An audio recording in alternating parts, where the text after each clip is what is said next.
Last Incantation. Written by Clark Ashton Smith. Narrated by Lucuscu.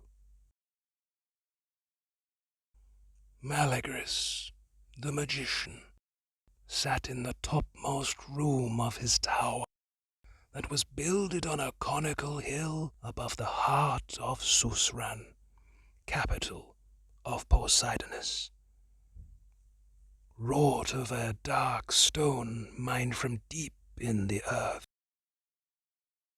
Perdurable and hard as the fabled adamant, this tower loomed above all others, and flung its shadow far on the roofs and domes of the city, even as the sinister power of Malagris had thrown its darkness on the minds of men.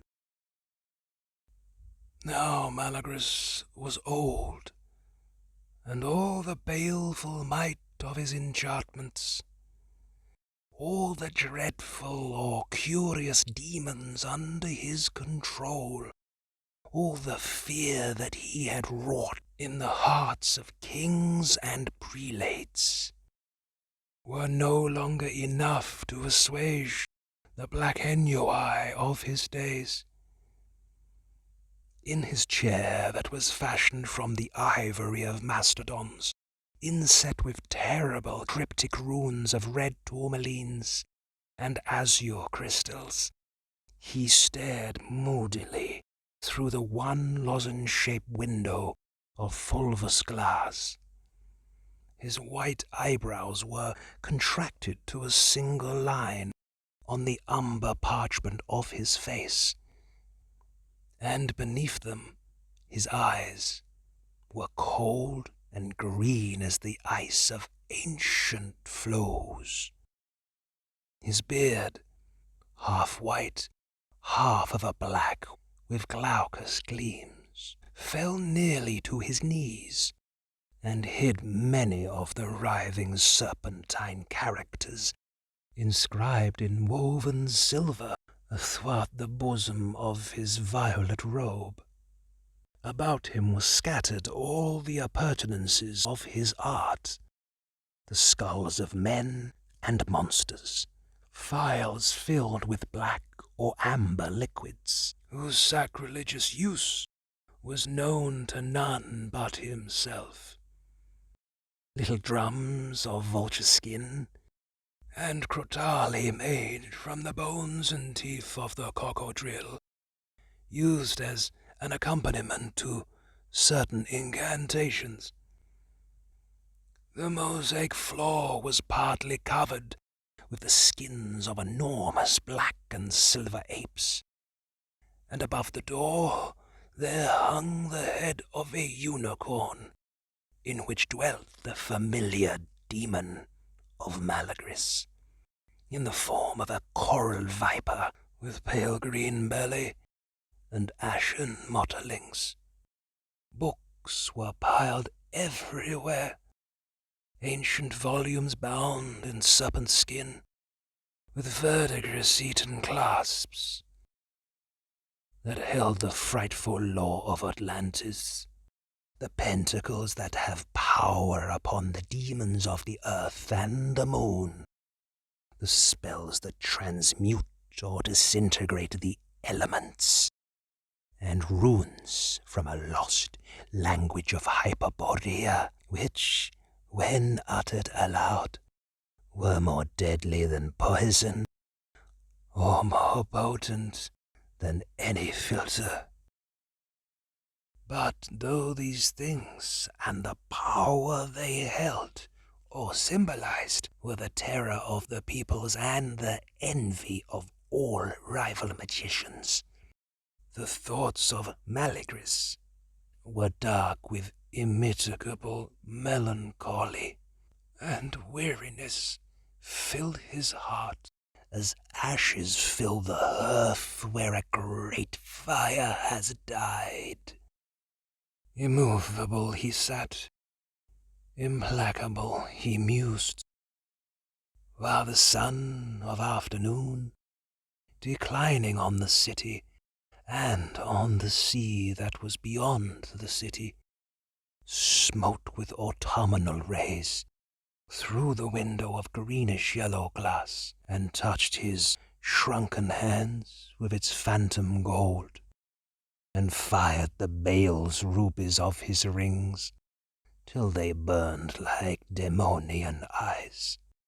But in his musings there was neither light nor fire, and turning from the greyness of the present, from the darkness that seemed to close in so imminently upon the future, he groped among the shadows of memory, even as a blind man who has lost the sun and seeks it everywhere in vain.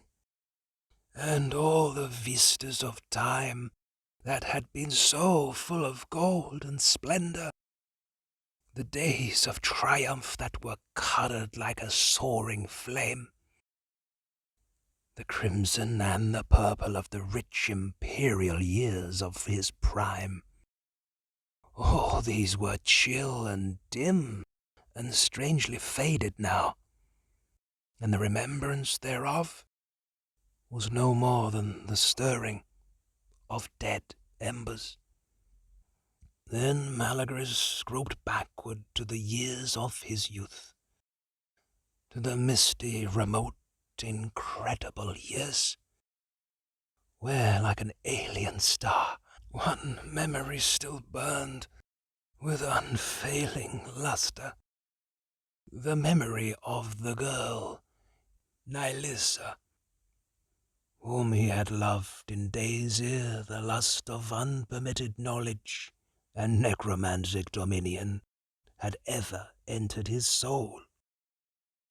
He had well-nigh forgotten her for decades, in the myriad preoccupations of the life so bizarrely diversified, so replete with occult happenings and powers, with supernatural victories and perils. But now, at the mere thought of this slender and innocent girl, who had loved him so dearly when he was too young and slim and guileless, and who had died of a sudden, mysterious fever on the very eve of their marriage day, the mummy-like umber of his cheeks took on a phantom flush, and deep down in the icy orbs was a sparkle like the gleam of mortuary tapers. In his dreams arose the irretrievable sons of youth, and he saw the myrtle-shaded valley of Miros, and the stream Zamander, by whose ever-verdant marge he had walked at eventide with Nilissa, seeing the birth of summer stars in the heavens, the stream and the eyes of his beloved. Now, addressing the demonian viper that dwelt in the head of the unicorn, Malagris spoke with the low, monotonous intonations of one who thinks aloud. Viper, in the years before you came to dwell with me, and to make your abode in the head of the unicorn, I knew a girl who was lovely and frail as the orchids of the jungle, and who died as the orchids die.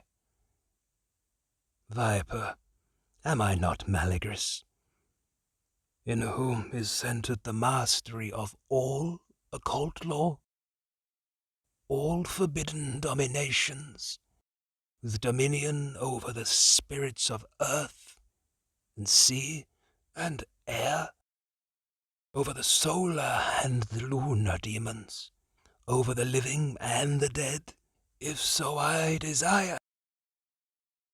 Can I not call the girl Nilissa, in the very semblance of all her youth and beauty, and bring her forth from the never-changing shadows of the cryptic tomb, to stand before me in this chamber, in the evening rays of this autumnal sun? Yes, master, replied the viper in a low but singularly penetrating hiss. You are Maligrous, and all sorceress or necromantic power is yours. All incantations and spells and pentacles are known to you. It is possible, if you so desire, to summon the girl Nylissa from her abode among the dead, and to behold her again as she was ere her loveliness had known the ravening kiss of the worm. Viper, is it well, is it meet, that I should summon her thus? Will there be nothing to lose, and nothing to regret? The viper seemed to hesitate. Then, in a more slow and measured hiss, It is meet for Maligrous to do as he would. Who save Maligrous can decide if a thing be well or ill? in other words, you will not advise me? The query was as much a statement as a question, and the viper vouchsafed no further utterance. Maligrous brooded for a while, with his chin on his knotted hands. Then he arose, with a long, unwonted celerity and sureness of movement that belied his wrinkles, and gathered together from different coigns of the chamber, from ebony shelves, from caskets with locks of gold or brass or electrum, the sundry appurtenances that were needful for his magic. He drew on the floor the requisite circles, and standing with the centermost, he lit the thuribles that contained the prescribed incense, and read aloud from a long, narrow scroll of grey vellum the purple and familiar runes of the ritual that summons the departed. The fumes of the censers, blue and white and violet, arose in thick clouds, and speedily filled the room with ever-writhing, interchanging columns, among which the sunlight disappeared, and was succeeded by a wan, unearthly glow, pale as the light of moons that ascend from Lethe, with preternatural slowness, with unhuman solemnity. The voice of the necromancer went on in a priest-like chant, till the scroll was ended and the last echoes lessened and died out in hollow, sepulchral vibrations. Then the colored vapors cleared away, as if the folds of a curtain had been drawn back. But the pale, unearthly glow still filled the chamber, and between Maligrous and the door, where hung the unicorn's head, there stood the apparition of Nylissa, even as she had stood in the perished years, bending a little like a wind-blown flower, and smiling with the unmindful poignancy of youth. fragile, pallid, and simply gowned with anemone blossoms in her black hair, with eyes that held the newborn azure of vernal heavens. She was all that Malagris had remembered, and his sluggish heart was quickened with an old delightful fever as he looked upon her. "Are you Nilissa?" he asked. "The Nilissa whom I loved in the myrtle-shaded valley of Miros, in the golden-hearted days that have gone with all dead eons to the timeless gulf?" "Yes, I am Nilissa." Her voice was the simple and rippling silver of the voice that had echoed so long ago in his memory. But somehow, as he gazed and listened, there grew a tiny doubt, a doubt no less than intolerable, but nevertheless insistent. Was this altogether the same Nilissa he had known? Was there not some elusive change, too subtle to be named or defined? Had time and the grave not taken something away? An innominable something that his magic had not wholly restored? Were the eyes as tender? Was the black hair as lustrous? The form as slim and supple as those of the girl he had recalled? He could not be sure, and the growing doubt was succeeded by a leaden dismay, by a grim despondency that choked his heart as with ashes. His scrutiny became searching and exigent and cruel, and momentarily the phantom was less and less the perfect semblance of Nilissa. Momently the lips and the brow were less lovely, less subtle in their curves.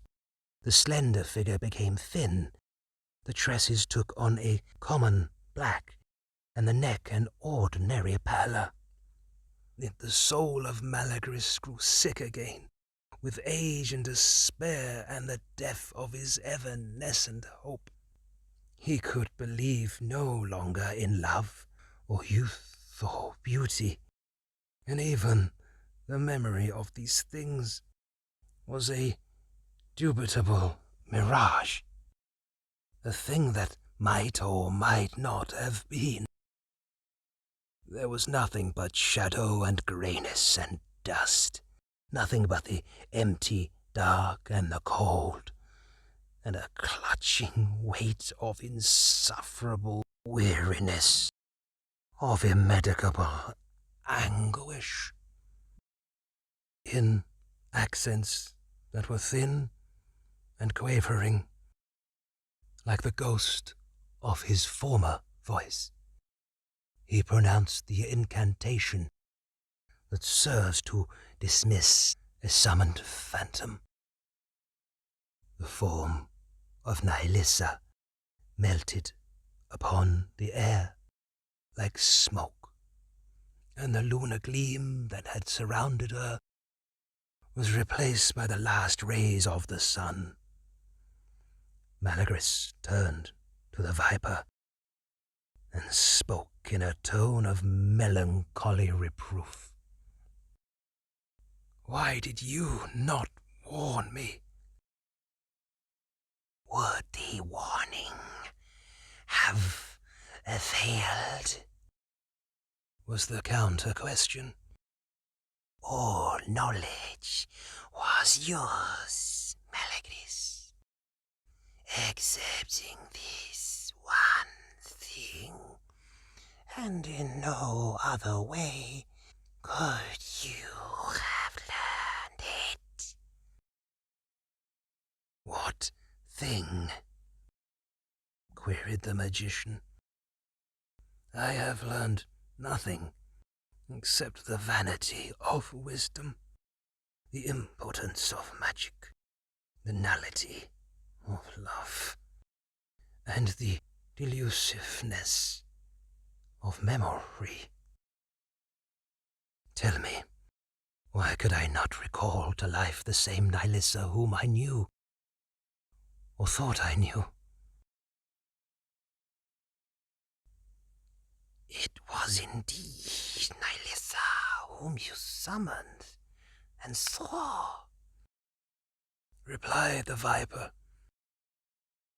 Your necromancy was potent up to this point, but no necromantic spell could recall for you your own lost youth, or the fervent and guileless heart that loved Nilissa, or the ardent eyes that beheld her then. This, my master, was the thing that you had to learn.